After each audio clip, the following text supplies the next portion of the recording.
রূপ গোস্বামী উজ্জ্বল নীলমণিতে লিখেছেন, দ্বিগুণা বিরহার্তি সাত স্ফুরণে বেনুরাগজে প্রাদুর্ভাবে ভবত্তত্র সর্বাভীষ্ট সুখোৎসব। বিরহ ঘটলে প্রবল দুঃখ বা আরতির ভোগ হয়, কিন্তু বিরহের মধ্যে অনুরাগজনিত স্ফূর্তি বা প্রাদুর্ভাব ঘটলে সর্বাভীষ্ট সুখ ভোগাস্বাদন হয়ে থাকে। একসাথে বিয়োগিনী এবং সংযোগিনী, একই সাথে বিরহ এবং মিলন। বিরহে যেমন দুঃখ বা আরতি ভোগ হয়, আর সেই বিরহের মধ্যেই যখন অনুরাগে স্ফূর্তি লাভ হয়, তখন মনে হয় যেন এর চেয়ে সুখ আর নাই। সমস্ত সুখ তাতেই বিদ্যমান থাকেন। সব সময়ই কৃষ্ণময়ী, কৃষ্ণময়ী কৃষ্ণ যার ভিতরে বাহিরে, যত্র তত্র নেত্র পড়ি তত্র কৃষ্ণ স্ফুরে। সব সময় উনি কৃষ্ণময়ী। কৃষ্ণ চিন্তা ছাড়া তার অন্য কোনো চিন্তা নেই। ময়ূরের নীলকণ্ঠ দেখলেও কৃষ্ণ স্মৃতি, আকাশের নবঘন মেঘ দর্শনেও তার শ্রীকৃষ্ণের স্মৃতি, তমাল বৃক্ষ দর্শনে তার কৃষ্ণ স্মৃতি। রাতের অন্ধকারকে দর্শন করে কৃষ্ণ স্মৃতি, এমনকি নিজের কেশগুলো দর্শনে কৃষ্ণ স্মৃতি। সব সময় কৃষ্ণময়ী।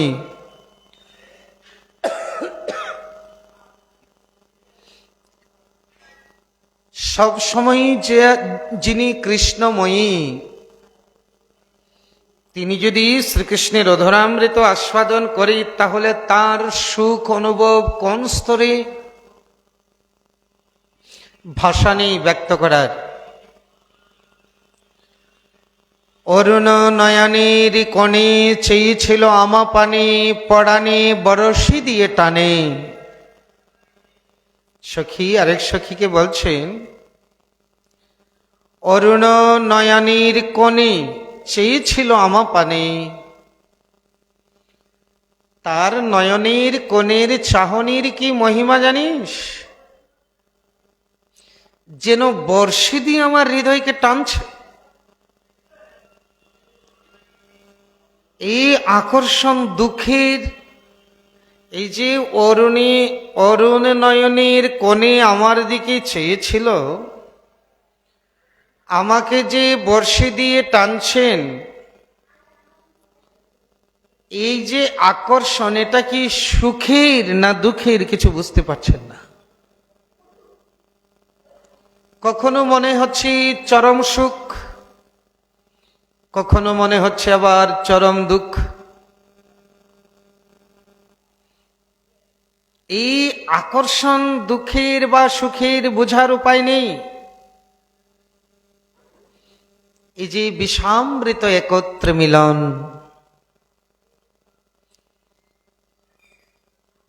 পীড়িতি সুখের সাগর দেখিয়া নাহিতে নামিলাম তাই। রাধারানী বলছেন, পীড়িতি সুখের সাগর দেখিয়া নাহিতে নামিলাম তাই।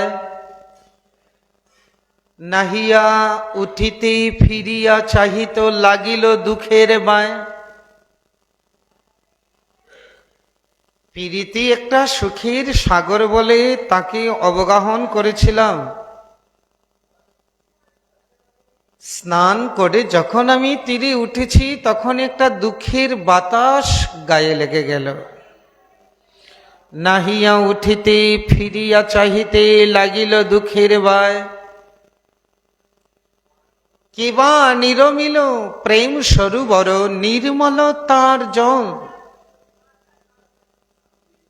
এই প্রেম সরোবর না জানি কে নির্মাণ করেছিল, আসলে একেবারে নির্মল, মলহীন। কিন্তু সেই নির্মল প্রেম সরোবরে দুঃখের মকর ফিরে নিরন্তর প্রাণ করে টলমল। এই প্রীতিরূপী সুখের নির্মল সরোবরে দুঃখরূপী একটা কুমির নিরন্তর ফিরছে, সন্তরণ করছে। এই দুঃখরূপী কুমির দর্শন করে প্রাণ করে টলমল।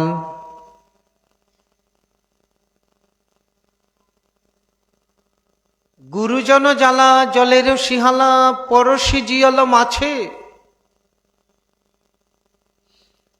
এই সরোবরে কিছু শেওলা আছে, গায়ে লেগে যায়।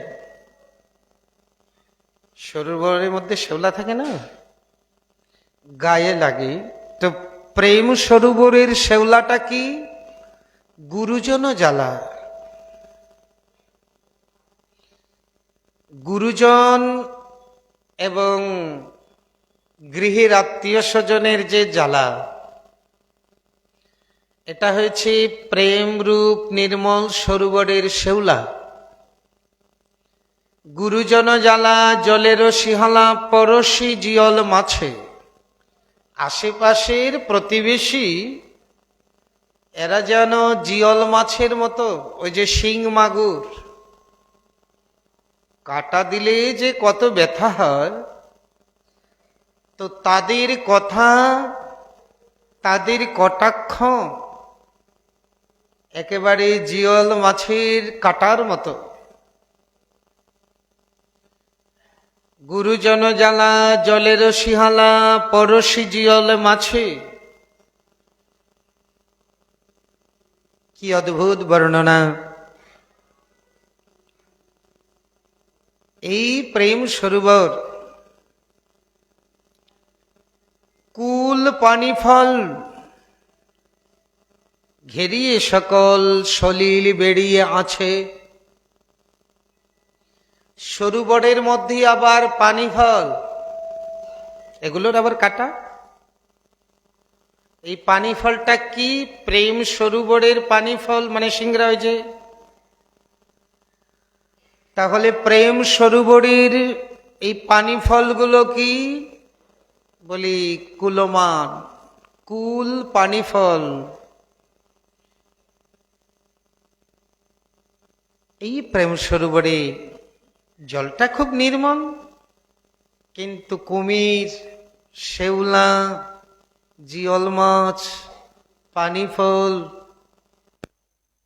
এগুলো সতত নিপীড়ন করেন, জ্বালা দেয়।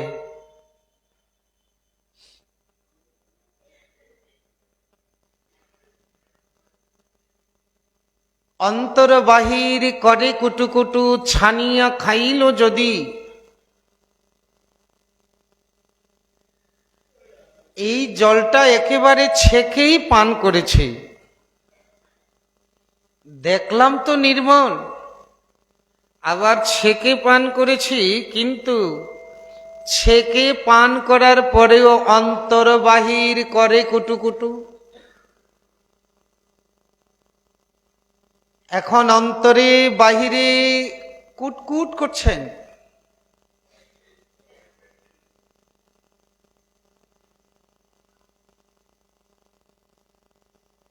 অন্তর বাহির করে কুটুকুটু ছানিয়া খাইল যদি।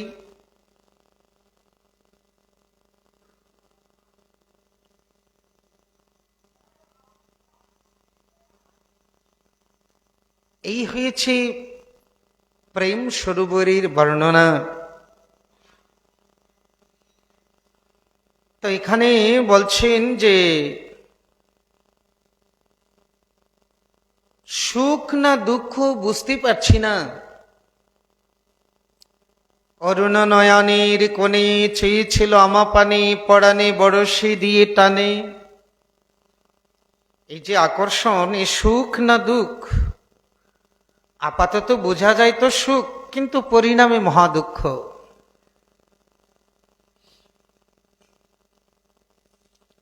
তবে সেই দুঃখ এই জড়জগতের ত্রিতাপ জ্বালা জনিত আধ্যাত্মিক, আদিভৌতিক, আদিদৈবিক জনিত দুঃখ নয়।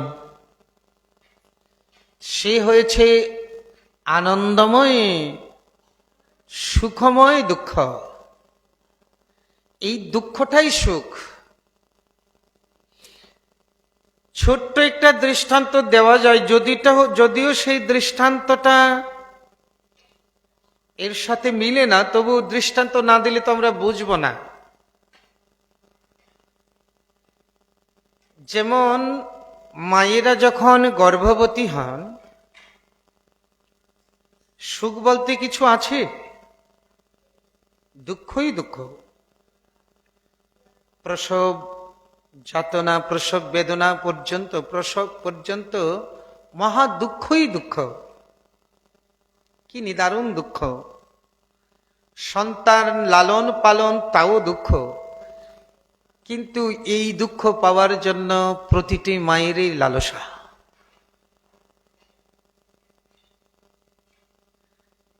জানে এটা দুঃখ, কিন্তু প্রতিটা মায়েরই সেই দুঃখ পাওয়ার জন্য লালসা। এই দুঃখ যদি না পায়, তাহলে ভগবানের কাছে কত প্রার্থনা, কত আরাধনা করে এই দুঃখ পাওয়ার জন্য। তাই তো?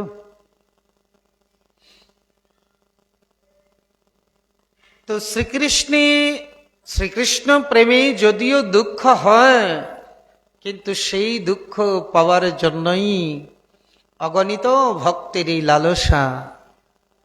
তোমার সেবায় দুঃখ যত, তাই তো পরম সুখ। জড়জগতের সুখের পরিণাম দুঃখ। কৃষ্ণ সেবার নিমিত্ত যে দুঃখ, যেটাই সুখী পর্যবসিত। তো এখানে বলছেন, রাধারানী বলছেন যে তার যে নয়নের কোণে চাওয়ার আকর্ষণ যেন পরাণে বরশি দিয়ে টানে। এটা কি সুখ না দুঃখ বুঝিবার উপায় নেই। বিরহ অবস্থায় শুদ্ধ সূক্ষ্ম মাধুর্য একেবারে নিষ্পেষণ পূর্বক বাহির করিয়া ভোগ করে। কোন একটা বস্তুকে যদি নিষ্পেষণ করে, যেমন আখকে যখন নিষ্পেষণ যন্ত্রে নিষ্পেষণ করে, একেবারে রসটা সম্পূর্ণরূপে বের করে তারপর আস্বাদন করে। তো এই যে প্রেমের আস্বাদনটা বিরহের দ্বারা নিষ্পেষিত হয়ে তবে সেটা আস্বাদন হয়। বিরহের দ্বারা নিষ্পেষণ না হলে প্রেমের আনন্দ মাধুর্য আস্বাদন করা যায় না। এই বিরহ অবস্থায় শুদ্ধ সূক্ষ্ম মাধুর্য নিষ্পেষণ পূর্বক বাহির করিয়া আস্বাদন করে ভোগ করেন। রাধারানী যে তুলসীর হাতে শ্রীকৃষ্ণের অধরামৃত শেষে এখন সুবাসিত জলের দ্বারা আচমন করবেন, শ্যাম সুন্দরীর শব্দ স্পর্শ রূপ রস গন্ধ যেন মূর্তিমান, ধীরে ধীরে ভাঙিয়া ভাঙিয়া আস্বাদন। ভাবিতে ভাবিতে যেন শ্যাম মূর্ত হয়েছেন। এমনি তো ওনার স্বাভাবিক কৃষ্ণময়ী স্মৃতি, যেদিকে তাকায় কৃষ্ণই দর্শন পায়। এখন শ্যামসুন্দরীর কথা ভাবনা করিতে করিতে শ্যামসুন্দর যেন সামনে মূর্তমান। তাই আঁখি চঞ্চল। দাস গোস্বামী তুলসী সম্বোধন করছেন, হে তরলাক্ষী। মানে শ্রীকৃষ্ণ দর্শনের যে আনন্দ,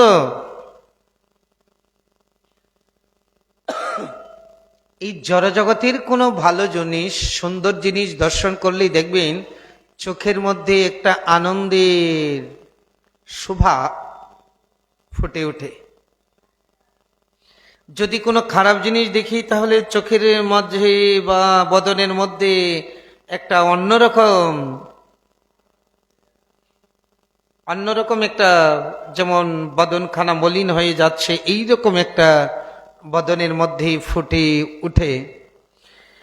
তো যিনি আনন্দঘন বিগ্রহ, তাও আবার যেমন তেমন নয়ন নয়, রাধারানীর নয়ন দিয়ে দর্শন করছেন, সাক্ষাতের মতোই অনুভব হচ্ছেন।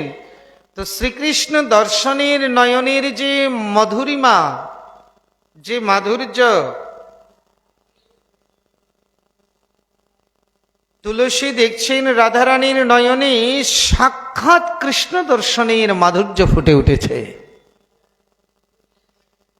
রাধারানী যখন সাক্ষাতে শ্রীকৃষ্ণকে দর্শন করেন, তখন তার নয়নের এবং বদনের যে মধুরিমা, তুলসী সেই মধুরিমা দর্শন করছে। কিন্তু এখন শ্রীকৃষ্ণ সাক্ষাৎ নেই, অধরামৃত প্রসাদ ভোজন করছে, তারপর এখন আচমন করবেন।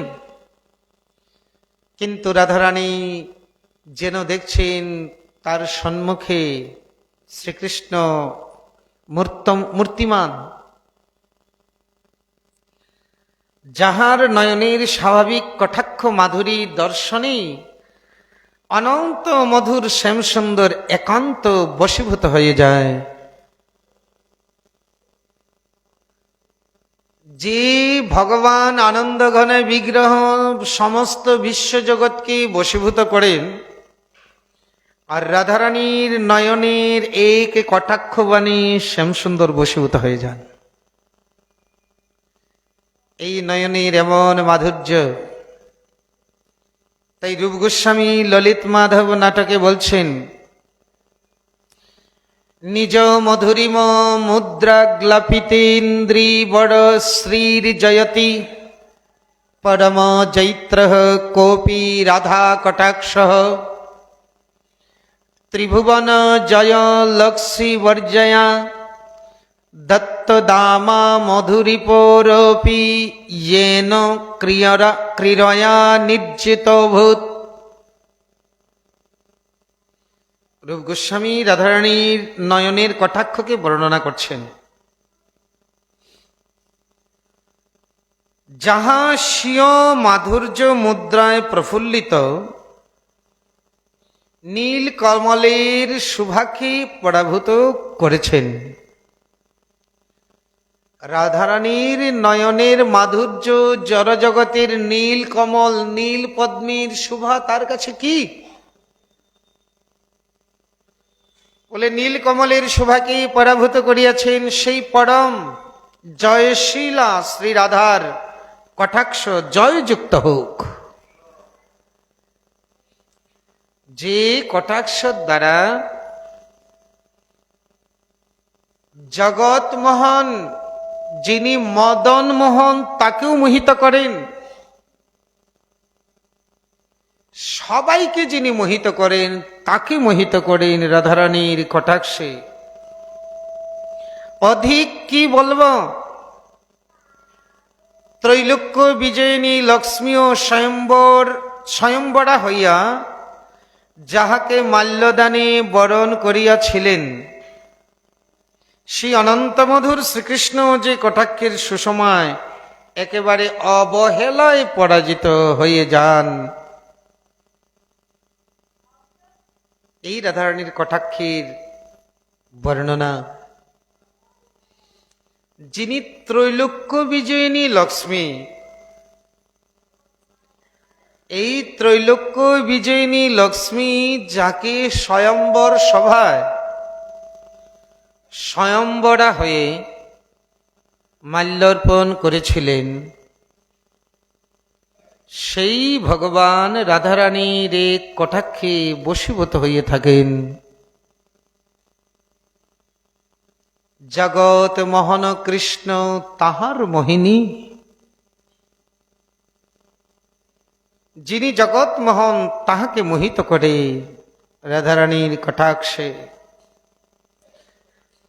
তাই তো তুলসী সম্বোধন করছেন, হে তরলাক্ষী। সখী মঞ্জরীগণ সবই জানেন, এখন রাধারানীর নয়নের যে সুষমা মাধুর্য, এই সুষমা মাধুর্য দর্শন করেন আর সখীগণ পরিহাস করছেন।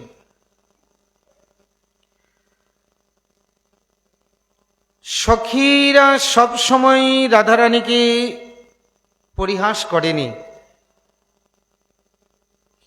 যেমন পূর্বরাগ দশায় সখীগণ পরিহাস করছেন রাধারানীকে, সখী তোমার মনটি কে চুরি করে নিয়েছে, সত্য করে বলো তো। আগের মতো তোমার আর আমাদের সাথে পরিহাস বাক্য কিছু নেই, কৌতুক নেই এবং সুখ সারির পাঠ নেই, প্রিয় সখীর সঙ্গে গল্প হাস্য পরিহাস কিছুই নেই। কি সুন্দর বীণা বাজাতে, এখন সেসব কোথায় গেল? পূর্বরাগ দশায় শ্রীকৃষ্ণের প্রথম দর্শনে রাধারানীর যে অবস্থা হয়েছিল তা দেখে সখীগণ পরিহাস করছে। সখীদের সাথে কথা বলছে না, কেমন যেন একটা মন চঞ্চল। মন চঞ্চল হলে নয়ন চঞ্চল হয়ে যায়। মন যে চঞ্চল কি করে বোঝা যাবে? বলে যার যত মন চঞ্চল তার তত নয়ন চঞ্চল হবে। আর মন যে তার স্থির, বলে চোখ দেখলে বোঝা যাবে। চোখ দুটি যেন একেবারে গম্ভীর শান্ত। যার নয়ন শান্ত তার মন শান্ত।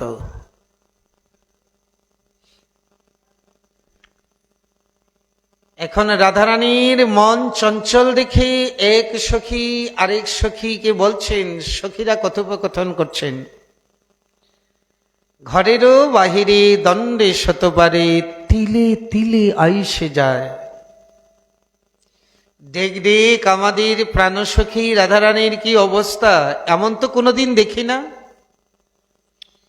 ঘরের বাহিরে দণ্ডে শতবারে তিলে তিলে আইসে যায়।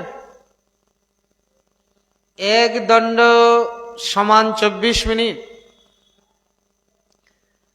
তাতে শতবার ঘরের বাহিরে আর ভিতরে আসা যাওয়া করছে। কিরকম চঞ্চল! যিনি এত ধৈর্যশীলা, এত লাজুক, এত স্থির, আর সে এত চঞ্চল হয়ে গেছে। দেখ তার মন চাটন নিঃশ্বাস সঘন কদম্ব কাননে চায়। ঘন ঘন নিঃশ্বাস ফেলছে, মন তার চঞ্চল দেখা যাচ্ছে। আর ওই দিক বারবার কদম্ব বনের দিকে তাকাচ্ছে। ওইখানে মনে হয় কোনো একটা সমস্যা আছে, কিছু একটা আছে ওই কদম্বের বনে। এখানে বারবার তাকাবে কেন? কিন্তু আমাদের রাধারানীতে এমন ছিল না। রায়ের কেন বা এমন হইল? গুরু দুরুজনে ভয়ে নাহি মনে, কোথা বা কি দেবে পাইল। রাধারানীর গুরুজনের এত লজ্জা ছিল, ভয় ছিল, কুলের ভয়, গুরুজনের ভয়। কিন্তু এখন গুরু দুরুজনের ভয় নাহি মনে, কে কি বলবে, গুরুজন কি বলবে, এই সমস্ত কোনো ভয় তার মনে নাই। আচ্ছা, কোন সখী বলছি তাহলে কোনো উপদেবতা দৃষ্টি করেছে নাকি? কোথা বা কি দেবী পাইল। সদায় চঞ্চল বসন অঞ্চল, সম্বর নাহি করে। বসে থাকি থাকি উঠা চমকি, ভূষণ খসাইয়া পড়ে। দেখো তার অঙ্গের বসন স্খলিত হয়ে যাচ্ছে, উনি বলতেই পারছে না। আবার বসে থেকে থেকে চমকে চমকে উঠছে। এইসব লক্ষণ তো ভালো দেখা যাচ্ছে না। বসে থাকি থাকি উঠে চমকি, ভূষণও খসাইয়ে পড়ে, অঙ্গের ভূষণগুলো খসিয়ে পড়ছে, আবার অঙ্গের বস্ত্র অঞ্চল, যিনি এত লাজুক, এত লজ্জাশীলা, ওনার অঙ্গের বস্ত্র স্খলিত হয়ে যাচ্ছে, অঙ্গের ভূষণগুলো স্খলিত হয়ে যাচ্ছে, সম্বরণ করছে না, অঙ্গের থেকে বস্ত্র পড়ে যাচ্ছে, যে বস্ত্র আবার অঙ্গে দিবে এই কোনো চিন্তাধারাই নেই। কেউ বলছে, আচ্ছা আমাদের সখী কি কারো প্রেমে পড়েছে? প্রেমে না পড়লে তো এমনটা হয় না। আরেক সখী বলছে, বলিস কি, বয়সে কিশোরী রাজারও ঝিয়ারি, তাহি কুলবধূ বালা, একে তো রাজকন্যা, আবার এখনো তো একটা বয়স তো আছে, এই বয়স তো এখনো হয়নি। বয়সে কিশোরী রাজারও ঝিয়ারি, তাহি কুলবধূ বালা, তারপরে আবার কুলবধূ। কিবা অভিলাষে বাড়ায় লালসে, না বুঝি তাহার ছলা। কিন্তু তার চলা বলা তো কিছু বোঝা যাচ্ছে না, কেন এমন হলো? তাহারও চরিতে, কোন সখী বলছেন, তাহারও চরিতে হেন বুঝিছিতে, হাত বাড়াইল চাঁদে। পদকর্তা মঞ্জুরি আবেশে সখীদেরকে বলছে, তোমরা জানো না, আমি বলছি শোনো। তাহারও চরিতে হেন লইছিতে, রাই হাত বাড়াইল চাঁদে। চণ্ডীদাস ভনে করি অনুমানে, ঠেকিল কালিয়া ফাঁদে। হে সখীগণ, আমি এটাই অনুমান করে বুঝেছি, ওই সে কালা চাঁদের ফাঁদে পড়েছে। সখীগণ এইরকম উপহাস করে থাকেন রাধারানীকে।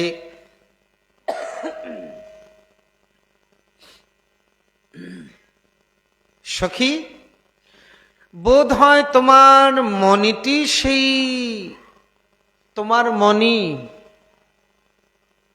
কোন মণি? মন রূপী মণি। তোমার মন রূপী মণিটা ওই বনমালী চিত্তচোর সে মনে হয় চুরি করে নিয়েছে, না হলে এরকম হবে কেন? এইরূপ তরলাক্ষীর নয়ন সুষমা দর্শনে সখীগণে কত হাস পরিহাস করছেন। ভাবময়ীর সখীগণ সঙ্গে কৃষ্ণধরামৃত আস্বাদন করালেন, এখন পানীয় জল দিতেছেন। গোলাপ ফুল ও কর্পূরাদি বাসিত মধুর পানীয় জল, একদিকে শীতল আরেকদিকে সুবাসিত। কর্পূর দিলেই জল শীতলতা প্রাপ্ত হয় এবং সুবাসিত হয়, কিন্তু আবার বেশি দেওয়া যাবে না, তাতে আবার ভোজন করা যাবে না, এমনই সেবার পরিপাটি।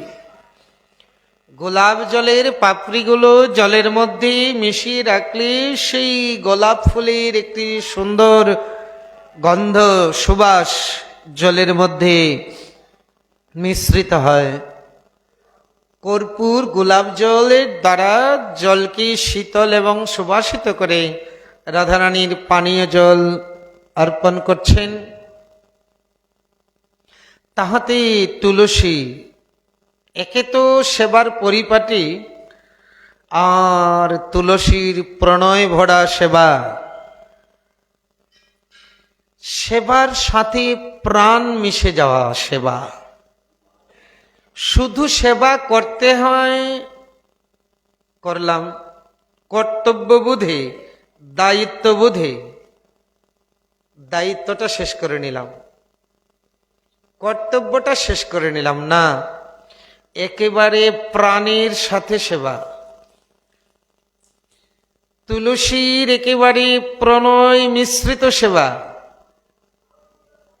একে তো সুবাসিত জল, তারপরে প্রেম মিশ্রিত হয়ে জলকে আরো মধুরতম করিয়ে তুলেছেন।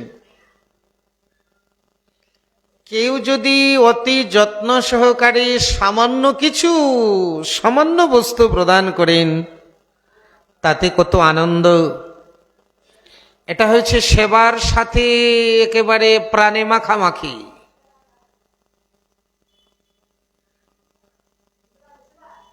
মনে প্রাণে সেবা, শুধু দেহ দিয়ে নয়, বাহিরে নয়, একেবারে প্রাণের সাথে মিশে।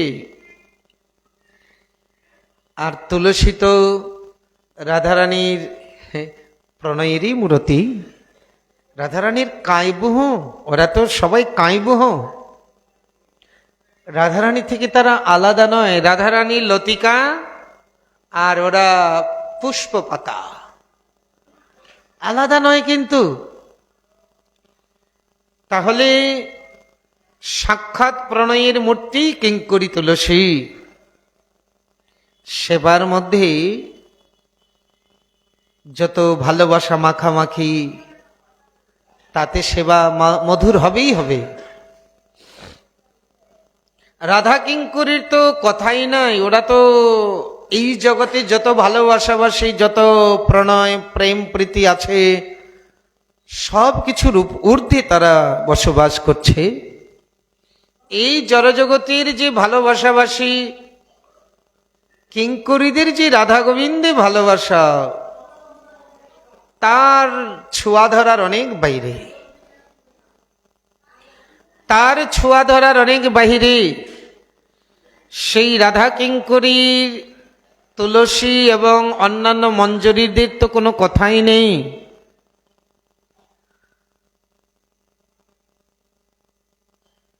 ব্রজধামী এই প্রণয় বা প্রেমের রাজ্য। এই 84 ক্রোশ ব্রজধাম, এই জাতীয় প্রেমের রাজ্য হয়েছে একমাত্র এই বৃন্দাবন, এই ব্রজধাম। অন্যত্র কোথাও নেই। কোথাও আছে? কোথায় দ্বারকা 16,108 মহিষী, এইরকম সেবার পরিপাটি কার মধ্যে শোনা যায়? 16,108 মহিষী এরকম কারো মুখে শোনা যায়? কোথায় পাবে এই সেবার সম্ভার? একমাত্র এই ব্রজদেবীগণেই। ওনারাই সেবা জানে এবং ওনাদের সেবাই শ্রীকৃষ্ণ আপন করে মানে। সেই জন্য বিল্বমঙ্গল ঠাকুর ভগবানকে সম্বোধন করে বলছেন কৃষ্ণ করুণামৃতে, গোপালাঙ্গন কর্দমেষু বিহাড়ন বিপ্রাধরে সলজ্জে ব্রুষে গো বৃষ হুঙ্কৃত স্তুতি শতৈরি মৌনং বিধৎসে সতাম দাস্যং গকুল পুংশ্চালিষু কুরুষে স্বাম্যং ন দন্তাত্মসু গাতং কৃষ্ণ তবাঙ্ঘ্রি পঙ্কজ যুগং প্রেমৈক লভ্যং মুহ। অতি অদ্ভুত একটি শ্লোক। এই কৃষ্ণ করুণামৃতে বিল্বমঙ্গল ঠাকুর বলছেন, ভগবানকে সম্বোধন করছেন, হে ভগবান, তোমার শ্রী পাদপদ্ম যুগল কেবলমাত্র প্রেমেরই বশীভূত, অন্য কিছুর নয়। কেউ তন্ত্রমন্ত্র জানুন আর না জানুন, এতে কিছু আসে যায় না, একমাত্র প্রেমেই তিনি বশীভূত। এখানে বিল্বমঙ্গল ঠাকুর বলছেন, তোমার পাদপদ্ম যুগল একমাত্র প্রেমেই বশীভূত। নতুবা দেখুন, ব্রজবাসীর গোপালগণের কর্দমাক্ত অঙ্গনে তুমি পরমানন্দে গড়াগড়ি দিতে, আর সেই গড়াগড়িতে তোমার কতই না সুখ। ব্রজ বালকদের কর্দমযুক্ত আঙ্গিনায় শ্রীকৃষ্ণে গড়াগড়ি দিয়ে কত সুখ পেতেন। অথচ এই ব্রজের মধ্যেই যাজ্ঞিক ব্রাহ্মণগণ কত শুদ্ধ জায়গা করে সেখানে যজ্ঞ করেছিলেন, এবং বেদের স্তুতির দ্বারা আহ্বান করেছিলেন, বৈদিক মন্ত্রের দ্বারা, কিন্তু সেখানেই যেতে তোমার লজ্জা। দেখুন আমাদের গৌরী বৈষ্ণব আচার্যগণ কোথায় কোথায় দৃষ্টি দিচ্ছে। ব্রজ বালকদের ঘরে কর্দমাযুক্ত আঙ্গিনায় তুমি গড়াগড়ি দিতে কত সুখ, কিন্তু যাজ্ঞিক ব্রাহ্মণগণ বৈদিক মন্ত্রের দ্বারা কত শুদ্ধ পবিত্র, যজ্ঞের স্থলটা কত পবিত্র করে, সেই পবিত্র জায়গায় সোহা সোহা বলছেন বৈদিক মন্ত্রের দ্বারা, কিন্তু সেখানে তুমি যেতেও লজ্জা। দেখুন কি দৃষ্টান্ত দিচ্ছে। বৃন্দাবনের বনে বনে ধেনুগণের হম্বারবে পুলকিত চিত্তে তাহাদের পিছনে পিছনে ছুটতেছ, অথচ তপুবনে মুনিগণের কণ্ঠে অবিরাম সাম মন্ত্র ঝঙ্কৃত হইল, তোমার কণ্ঠ সেখানে নীরব। আহা কি দৃষ্টান্ত! তাহলে সর্বোপরি ব্রজপ্রেম, আর এটাকেই বলা হয় রাগানুগা বা গোপী অনুগা, তাতেই কৃষ্ণ বশীভূত। ওই বৈদিক মন্ত্র স্তুত্রী ভগবান বশীভূত নয়, সেখানে তিনি নীরব। সংযমী শান্তাত্মা মনীষীগণ তোমায় স্বামী রূপে লাভ করিবার জন্য কতই প্রার্থনা করিতেছেন, সেখানে যেন তোমার শ্রবণ যুগল কর্ণ যুগল বধির, তুমি যেন কিছুই শোনো না। অথচ গোপ বালকগণ প্রাণ ভরে তোমাকে ভর্ৎসনা করছেন। আহা, মুনি ঋষিরা সংযমী হয়ে তপস্যার দ্বারা, সামবেদের দ্বারা বা বৈদিক স্তুতির দ্বারা তোমাকে প্রার্থনা করছেন, সেখানে তোমার কর্ণযুগল বধির। আর সেই গোপ বালকগণ নানাভাবে তোমাকে গালি দিচ্ছে, ভর্ৎসনা করছে, আর সেগুলো শুনিয়েও তুমি কারো চরণ তলে গিয়ে কারো চরণ ধরে প্রণাম করছো, চোখের জলে ভাসছ, আবার কারো চরণের কাছে গিয়ে বলছো দেহি পদপল্লব মুদারম। আহা, এমন দৃষ্টান্ত কি আর জগতে হয়? এবং দাসখত লিখে দিতেও তোমার কোনো দ্বিধাবোধ হয় না, তাহাতেই বুঝিতে পারা যায় হে কৃষ্ণ, তোমার মনোরম পাদপদ্ম যুগল একমাত্র শুদ্ধ ব্রজ প্রেমেই সমাধিক বশীভূত হয়, অন্য কিছুতে বশীভূত হয় না। এই রাগানুগা ভজনে, গোপী অনুগা ভজনে এত বৈদিক স্তুতির কোনো দরকার নেই, শুধু ওই ব্রজ অনুগা গোপী অনুগা হইয়ে তাকে ভালোবাসো। সখীগণ সঙ্গে স্বামিনী প্রসাদ পাইতেছেন, হাত মুখ ধুইবার জন্য সুগন্ধি জল, চৌকিতে জলপাত্র, দন্তকাষ্ঠ, সুগন্ধি মৃত্তিকা সবই সাজানো আছে। কেহ জল ঢালিতেছে, ভাগ্যবতী তুলসী স্বামিনীর হাত ধোয়াইতেছে। এমন সময় আর স্বামিনীর হাত আর খুঁজে পেল না, ওই লীলাটি স্ফূর্তিভঙ্গ হয়ে গেল। আবার হাহাকার করি প্রার্থনা জানালেন, তরলাক্ষী শ্রীরাধিকে নিবেদন করি, ভৃঙ্গার ভরিয়া দিব সুবাসিত বাড়ি, ভোজনান্তে জলপানে আনন্দিত মন, কর্পূর বাসিত জলে কর আচমন, দন্ত কাষ্ঠ কর পদ্মে করিব অর্পণে, দন্তের শোধনে করি পুনঃ আচমনে, পরিতৃপ্ত হইয়া তুমি ভোজন বিলাসে, পরিতোষিক দিবি মুড়ি ভুক্ত অবশেষে, কত মতে সেবা করি রহিব চরণে, দাস গোস্বামী নিবেদয়ে আকুল ক্রন্দনে। হাহাকার করে স্বামিনীর চরণে সেবা প্রার্থনা করছেন। মহাপ্রভুর কৃপা হলে আগামী দিন রইল আবার শ্রবণের আকাঙ্ক্ষা। আজকের মতো বিলাপ কুসুমাঞ্জলি কথা এখানেই দেওয়া হলো বিশ্রাম।